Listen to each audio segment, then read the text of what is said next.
सुनो, solving of the quadratic equation या फिर solution of the quadratic equation, यानी कि क्वाड्रेटिक इक्वेशन का सॉल्यूशन कैसे निकालते हैं। जैसे लीनियर इक्वेशन हम लोग में सॉल्व करते थे, तो आप क्वाड्रेटिक इक्वेशन को सॉल्व करने के लिए दो मेथड है। कितने मेथड है? दो मेथड है। पहला जो मेथड है उसका नाम है फैक्टराइजेशन मेथड। पहला मेथड कौन सा है? Factorisation method. और दूसरा मेथड कौन सा है? हाँ, बाई श्रीधराचार्य फॉर्मूला। एक श्रीधराचार्य फॉर्मूला है जिससे हम डायरेक्ट निकाल देते हैं कि क्या रूट्स होंगे। और दूसरा क्या है? Factorisation method. तो दोनों मेथड आपको आने चाहिए। क्यों आने चाहिए? बिकॉज क्वेश्चन में कहता है कि क्वाड्रेटिक इक्वेशन को सॉल्व करें फैक्टराइजेशन मेथड के साथ सॉल्व करें। ठीक है, जब आप जेई और नीट का एग्जाम दोगे तो इन दैट पर्टिकुलर केस वो नहीं कहेगा कि आपको कैसे सॉल्व करें, उसमें तो आंसर टिक करना होता है आपको। But in board examination you have to solve the paper जिसमें आप आंसर शीट फिलअप करते हो, तो वहां पे बोलते हैं कि फैक्टराइजेशन मेथड से सॉल्व करें। तो फैक्टराइजेशन मेथड में जो सॉल्व करने का तरीका सीखते हैं, ठीक है, ये समझ लो क्या है, समझ कह लो। ये क्वाड्रेटिक इक्वेशन दी गई है, F X equals to, F X क्या है? एक फंक्शन है। और ये क्वाड्रेटिक इक्वेशन फंक्शन है, किसके फॉर्म में है? एक्स के टर्म में है। X square minus 5x plus 6, ये एक क्या है? क्वाड्रेटिक इक्वेशन है। अब इसको सॉल्व करना है, यानी कि इसके कितने रूट्स आएंगे? दो रूट्स आएंगे। रूट्स की खासियत क्या होती है? अगर उन रूट्स को उठा के इन पे डाल दिया जाए तो वो जीरो बना देंगे। क्या बना देंगे? Equals to zero. ठीक है, ये रूट्स होते हैं। Got it? ओके।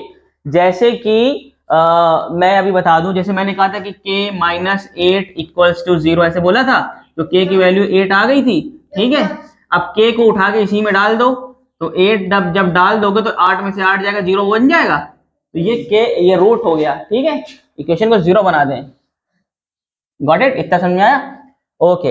अब फैक्टराइजेशन मेथड करने का तरीका देखो, तरीका देखो क्या है। पहला स्टेप क्या लेना है आप लोगों को? पहला स्टेप ये लेना है कि ये जो C है, ये जो C है प्लस के साथ है, ठीक है, ये जो C है और ये जो A है, 1 है छुपा हुआ, इन दोनों को आपस में क्या करना है? मल्टीप्लाई करना है। क्या करना है? मल्टीप्लाई करना है। Multiply A and C। ठीक है, ओके। मल्टीप्लाई करने के बाद अब क्या करना है? हमने मल्टीप्लाई किया, क्या नंबर आया हमारे पास? आ गया 6। ठीक है, अब हमारे पास कितना आ गया? 6। अब 6 के जो फैक्टर्स हैं, क्या निकालना है? फैक्टर्स निकालने हैं इसके। 6 के क्या निकालने हैं? फैक्टर्स निकालने हैं। तो नाउ फाइंड फैक्टर्स ऑफ, किसके निकालने फैक्टर्स? अबे 6 आया, अभी 6 आया ना, बाद में कुछ और आएगा। AC के फैक्टर्स निकालने, यानी जो AC मल्टीप्लाई होकर आया है उसके फैक्टर्स निकालने। तो फैक्टर जब हमने निकाला, बेसिकली फैक्टर क्या होते हैं? एलसीएम। एलसीएम में जो चीजें 6 को डिवाइड करती हैं वो फैक्टर होता है। जो भी चीजें डिवाइड करेंगी उसको वो फैक्टर होगा। तो जैसे कि यहाँ पे कितने फैक्टर है इसके? 2 3 जा 6 और 3 1 जा 3। ठीक है, तो इसके कितने फैक्टर आ गए? इसके 2 भी फैक्टर है, 3 भी फैक्टर है और 6 भी फैक्टर है, क्योंकि ये 6 भी डिवाइड हो रहा है, और 1 भी फैक्टर है। समझ में आया? क्योंकि 1 से भी डिवाइड हो रहा है। तो फैक्टर्स वो होते हैं जिससे पर्टिकुलर नंबर डिवाइड हो जाए। तो इसके कितने फैक्टर आ गए? 1 2 3 6, 4 फैक्टर आ गए। अब क्या करना है? अब क्या करना है? तुमको उन फैक्टर्स को ऐसा जोड़ना है कि वो 6 के बराबर आ जाए, यहां पर वैल्यू रख के। ठीक है, उन फैक्टर्स में ऐसे दो नंबर जोड़ने हैं जिससे 6 जोड़ेंगे। क्यों? क्योंकि यहां पे प्लस का साइन है।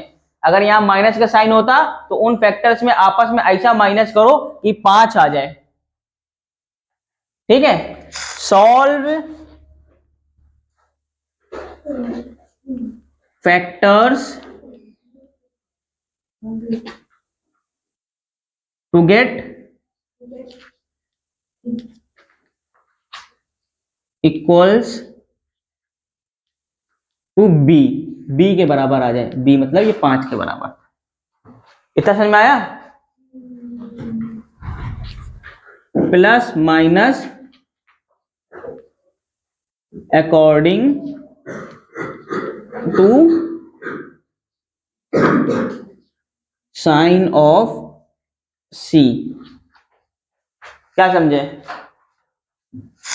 मतलब कि अब उन फैक्टर्स में ऐसा सॉल्व करना है प्लस माइनस करके कि वो बी के बराबर आ जाए, बी के बराबर आ जाए। अब हमें इस वाले में प्लस करना है कि माइनस करना है? अकॉर्डिंग, प्लस माइनस क्या करना है? अकॉर्डिंग टू साइन ऑफ सी, सी के साइन के मुताबिक। तो सी यहां पे क्या है? प्लस है, तो हम क्या करेंगे? प्लस करेंगे। फैक्टर किसके हैं इतने? तो 3 2 6 होता है और 3 + 2 कितना होता है? 5। बी के बराबर आ गया, बी के बराबर आ गया। तो उन फैक्टर्स में ऐसा प्लस माइनस करना है कि वो बी के बराबर आ जाए। अगर वो सी के साइन प्लस है तो प्लस करके आना चाहिए, अगर सी का साइन माइनस होता तो माइनस करके बी के बराबर आना चाहिए। इतना समझ में आया? ठीक, तो हमने क्या किया? ओके, ठीक है।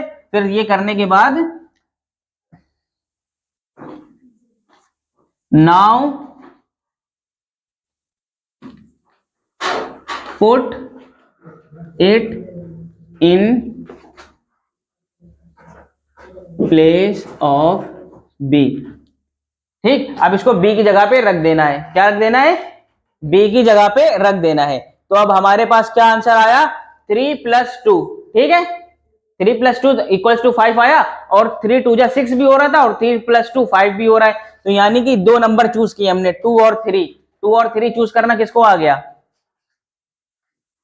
समझ में आया? 2 3 कैसे आया? काशिफ नहीं आया? बाबू हम ये कह रहे थे कि सबसे पहले देखो क्या करना है आप लोगों को, मल्टीप्लाई करा लेना है। पहले पहला वाला इसका टर्म ए और सी का मल्टीप्लाई करा लिया, हमारे पास कितना आ गया? 6। अब 6 के फैक्टर ले लेने हैं कि ये फैक्टर मतलब कि किन के किन से डिवाइड हो जाएगा। ठीक, तो फैक्टर क्या क्या है? 1 2 3 6, ये फैक्टर आ गए। अब हमने कहा कि इन फैक्टर में या तो जोड़ के 5 आ जाए या तो माइनस करके 5 आ जाए, ये करना होता है। लेकिन अगर सी का साइन प्लस है तो हम जोड़ के 5 लाएंगे, इसके बराबर लाएंगे। अगर सी का साइन यहाँ पे माइनस होता तो हम माइनस करके इसके बराबर लेकर आते। लेकिन यहाँ पे कौन सा साइन है? प्लस का। तो अब हमें उन फैक्टर को चूज करना है जिनसे जोड़ के 5 आ जाए। 6 + 1 5 होता है? नहीं। 2 + 1 5 होता है? नहीं। 3 + 6 5 होता है? नहीं। लेकिन 3 + 2 क्या होता है? और 3 2 6 भी होता है। तो यानी कि इन दोनों का आपस का मल्टीप्लाई सी के बराबर आ जाए और दोनों का प्लस बी के बराबर आ जाए, ऐसा नंबर लेना होता है। ठीक है, तो हमने कहा 3 2 6 ये फैक्टर है, देखो मल्टीप्लाई भी आ गया सी के बराबर, और इन दोनों को जोड़ लें तो बी के बराबर आ गया। ठीक है, तो हमने चूज कर लिया। अब इसको रिप्लेस कर दो। अब हमारी इक्वेशन क्या बन जाएगी? x² माइनस, यहां पे हमने लिख दिया 3 + 2, यही रिप्लेस कर दिया। ठीक, और यहां पे लिख दिया x, और यहां पे क्या आ गया? +6 = 0। मतलब सिर्फ ये ढूंढने के लिए, ये सर्च करने के लिए हमको इतना पुदीना करना पड़ा। ठीक है, सिर्फ ये 3 2 5, देखो 5 तो लिखा ही हुआ, कोई दिक्कत नहीं है। लेकिन इसको हम अलग करते हैं। क्या करते हैं? अलग। इतना सबको आ गया? ये चारों स्टेप आ गए? ये इसको नोट करो, फौरन नोट करो इन स्टेप को, बहुत इंपॉर्टेंट स्टेप्स हैं ये।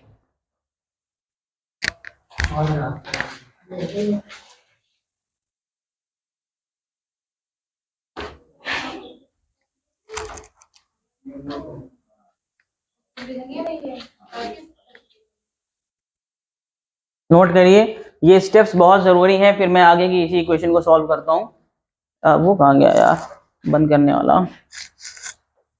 Don't forget to like, comment, and subscribe.